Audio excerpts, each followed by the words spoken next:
We'll have Coach Monken here in just a second. Yeah, of course.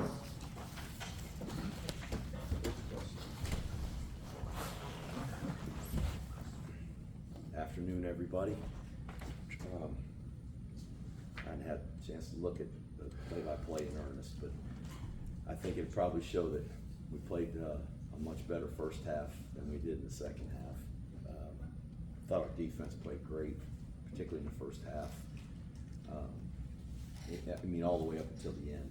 And we had some other guys in the game at the end, and as I told the players in the locker room, just because they got the ball back in the end, we were playing guys that weren't on the first string. It wasn't a rule that they had to score.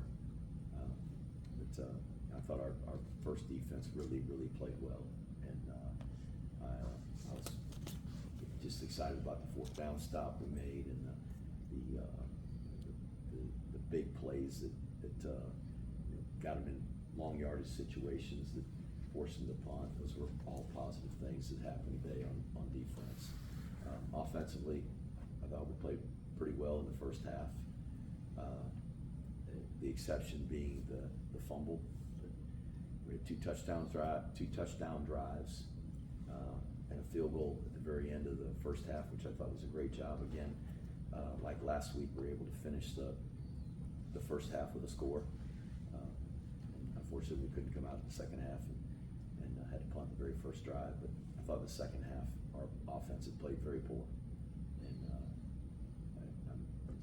it really I voiced my displeasure with them, and probably got a pretty crappy look on my face. But I know who we have to be and what we have to do if we're going to win and have a chance to beat another opponent on our schedule, any of them. So hopefully we'll get some things corrected through coaching and through practicing the fundamentals in our assignments, and we'll see if we can play better next week and have a chance to be competitive against a great, well-coached Tulane team, who's one of the best teams in our league. Do you want to start, Sal? Yeah, Coach.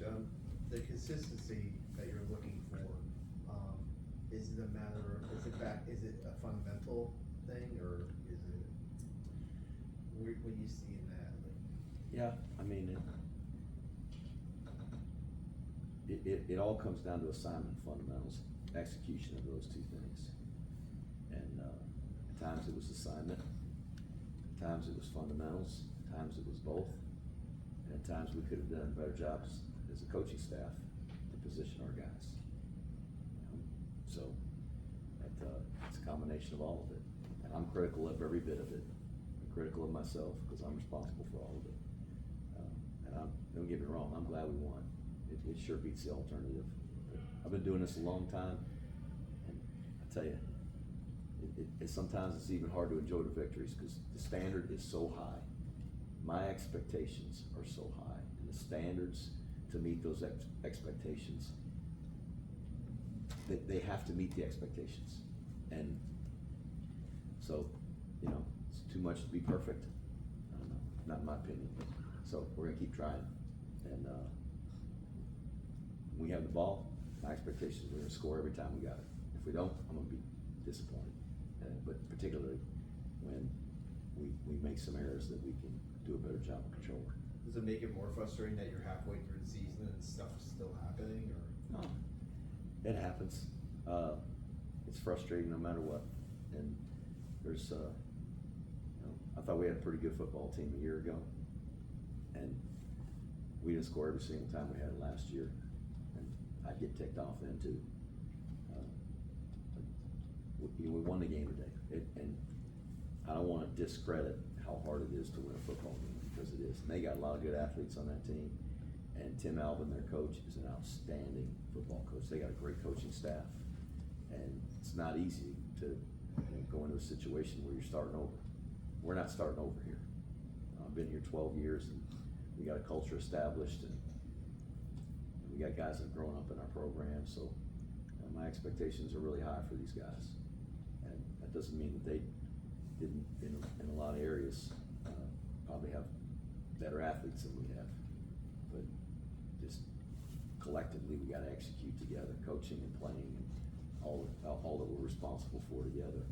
Just do it at a higher level and do it more consistently. Well, I thought we really did that in the first half. We just didn't do it in the second half. Was putting in Dwayne score related, or were you looking for like a rule boost? Well, we want both of those guys to be prepared to play and ready to play. And I thought Cale played his butt off, and he rushed for 134 yards at that point. He's taking a pounding, and so I think when we pulled him, was it 17 or 24? It was probably 17 at that point. I can't remember. It was 24 now. 24. So at that point, we felt pretty comfortable putting in Dwayne and letting him take a crack at it. And, you get better by playing, and you keep yourself kind of in tune by playing, and so that was good getting in there. Go ahead, Ken. Coach Ken Kreitzer, Camp Vets Media, congratulations. Just maybe talk a little bit about some of the defensive plays. Jack Bosom had a pressure on the first drive, helped force a punt. Casey Larkin had pressure on a receiver on a fourth down play, got possession of the ball for you. Eric Ford got a sack that forced the punt, and then Steven Ardozi had the fumble recovery after, I think it was Caleb Fortner put pressure on. Just tell us about, how do you feel like the defense played? It seemed like they were more aggressive today. I thought the guys played really well. I thought our defense played really, really hard, really tough, came up with some big plays. We had several negative yardage plays. We did a really nice job on the drive down here by the building.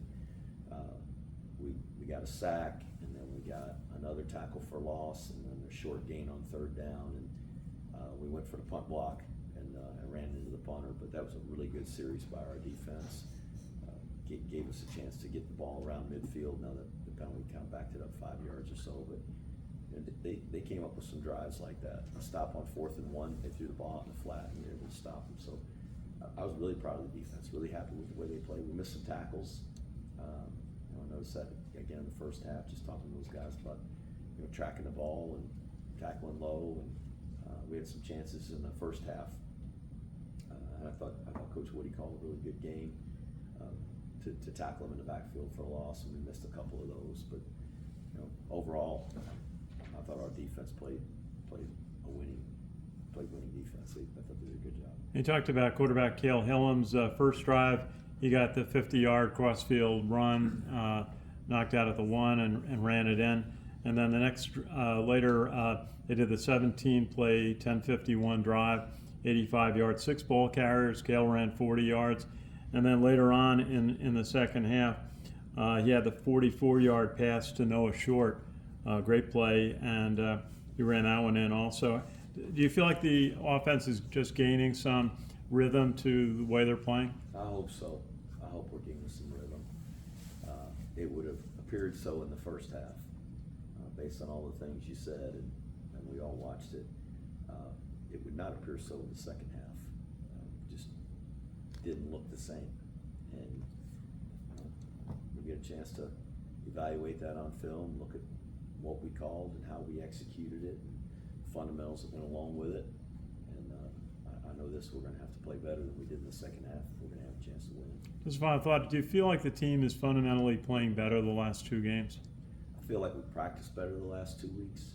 I feel like collectively as a team, the entire unit has played better over the last couple of weeks.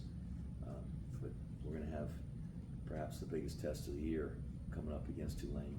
Sure. And, if you saw that game on, I guess it was Thursday night, East Carolina and Tulane, those are 2 really good football teams slugging it out to the very finish. And East Carolina, their athleticism, their ability to score, and their ability to stop us, and you got a team that's of the same or better caliber duking it out. So we're going to need to have improved a whole lot from 2 weeks ago when we played in East Carolina to we play 7 days from now if we're going to be competitive in the game. But we'll work hard. I promise you that our guys will put the effort in, and our coaches will, and I will. I'll make sure of it, and we'll give it our very, very best shot next Saturday in New Orleans. Thank you, Coach. Thanks, Ken. Anyone else? Ready. Go ahead, Chuck. Okay, Coach, any particular moment in today's game that you felt was really a standout?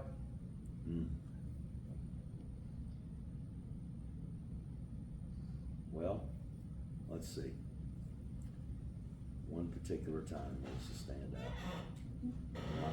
I thought the first fourth down stop, when they had the ball down there in scoring position, and it's 4th and 1, and we knocked it back for just a short game, didn't gain a lot. That was a big stop, and I think it just really was indicative of how our defense was playing. They're very aggressive and very physical today.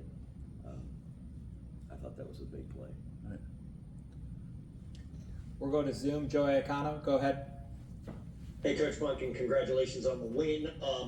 First question, the defense, we just talked about it. Since the first quarter of the East Carolina game, the starters have only given up 1 touchdown.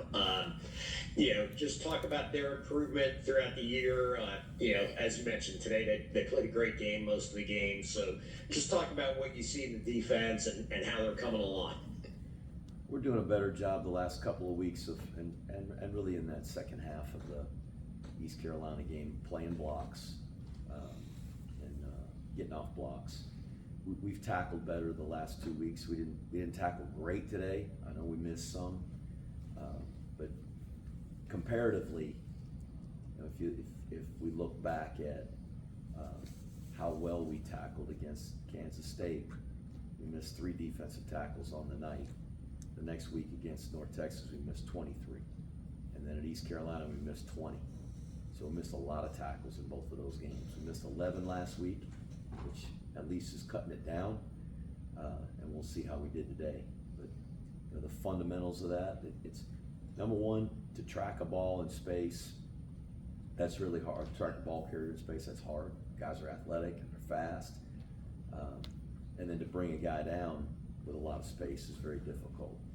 The ones that are in close quarters that I was talking about earlier that we had a chance, it's a guy coming off of a block, a defensive lineman or an outside linebacker, a linebacker, just where the ball's close and we got to disengage from a block and make a tackle, going low and wrapping our arms. Those are the ones that I'd really like to see those, us be a little more effective on those, because it just puts the offense in a bad situation when you can go from 1st and 10 to 2nd and 11 or whatever it may be with a quick stop behind the line of scrimmage. It just changes how they're going to sequence the plays following that. So we'll continue to work on it. We work that fundamental every day. We work tackling in practice every day, block destruction every day. We have to be as good as we can be in the fundamentals if we're going to be a good defense and good offense and special teams. And so again, we'll get back to work on those things tomorrow and see if we can improve before we play Tulane.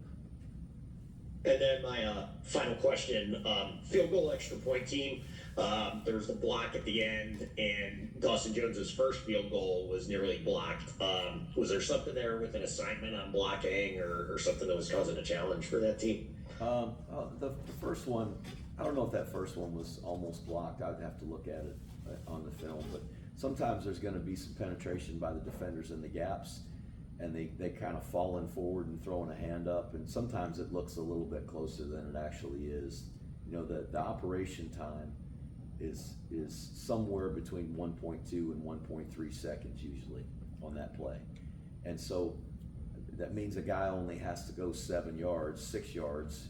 The blocks are the placement point is 7 yards from the line of scrimmage. So a guy penetrates a gap, he gets to 6 yards, he gets his hand up. Well, he's got a pretty good chance to do that in 1.2 seconds if nobody was blocking him. But they're running into people and they're running into bodies, and it's hard. Those guys are they're kind of putting their hands on the backs of our players and pushing themselves up over the top, which is perfectly legal. It's hard to defend, but our guys, they're getting their arms and hands up and kind of getting their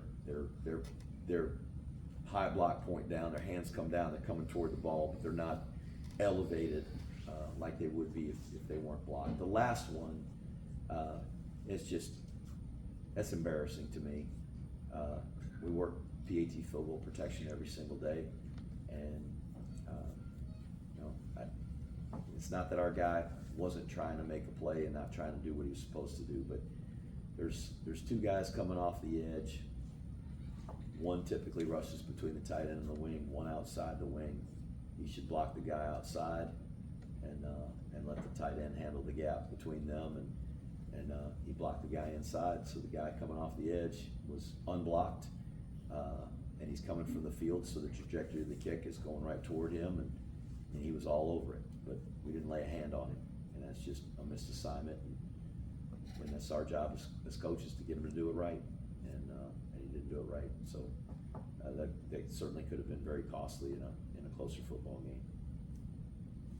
Thanks, Coach. Thank you. And to wrap us up, Ken McMillan, go ahead. Jeff, congratulations on the win. We talked several weeks ago about Cale Hellums and how he took it really hard, his performance against East Carolina and such. North Texas. Now that he started again, had a very strong start, what does it say about his character, his ability to process, and his ability to learn? Well, it was the North Texas game that I think North he was Texas, pretty I'm sorry. jarred up about the three turnovers. He's a tough kid. He's a competitor. He's a winner, and he was remorseful over that and wanted to improve. I think he's worked really, really hard, today was just a good example, I think, of what he's capable of. His toughness, his attitude, his temperament. I think that really showed, and that fits the culture of our program and the kind of offense that we want to run. And about Hayden Reed, we saw you talking to him after his fumble, and I'm sure he felt terrible about it. But he got back in the game and was pretty solid in the late in the third quarter and fourth quarter. Again, what'd you think about his bounce back and his ability to be your back? Thought he did a good job. He had a good attitude. He was over there cheering on his teammates. I know he was disappointed about fumbling the ball. I was disappointed in that too. And I'm glad you said I was talking to him and you weren't a lip reader, because I was sorely disappointed. And as hard as we work on that fundamental, if you come out and watch his practice, I mean, it is for the duration of practice, from the time they hit the field to the time we're gone. I mean, I don't care if a guy's over there just messing around with his teammates at the end of practice and they're tossing the ball around and tucking the ball away. I make sure they tuck it away the right way with two hands, and I mean, I'm on their butts all the time about it, so are coaches. So when the ball is knocked loose, it's just, it is one of the most frustrating things for me as a coach, is to have a contact fumble where we aren't protecting the ball the way it's supposed to be. And he knows that, and you know what? He's been here long enough and been in our program long enough and played a lot of football. He understands too what the expectations are. So, when that happened, he spent a lot of time over there on the sidelines with us, but he didn't have a crappy attitude. He kept cheering on his teammates. He was encouraging other guys, and I appreciate that, because that's hard to do, and not go over and feel sorry for yourself and be woe is me. So credit to him, and hopefully it will be a lesson for him, and he'll get better. They say intelligent men learn from their own mistakes, and wise men learn from the mistakes of others. So hopefully he'll learn from his own mistake, and the rest of the guys on our team will be wise enough to learn that too.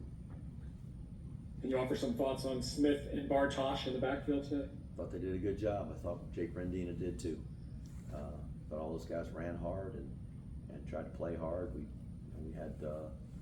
We had a few times where we asked them to block, and I thought maybe a couple times they could sustain that a little bit better. We had a boot play that we had to kind of toss on the sideline that in the protection. If we been a little more effective there at the running back position, we might have been able to break contain and run the ball or find a throwing lane. But there's things like that at every position.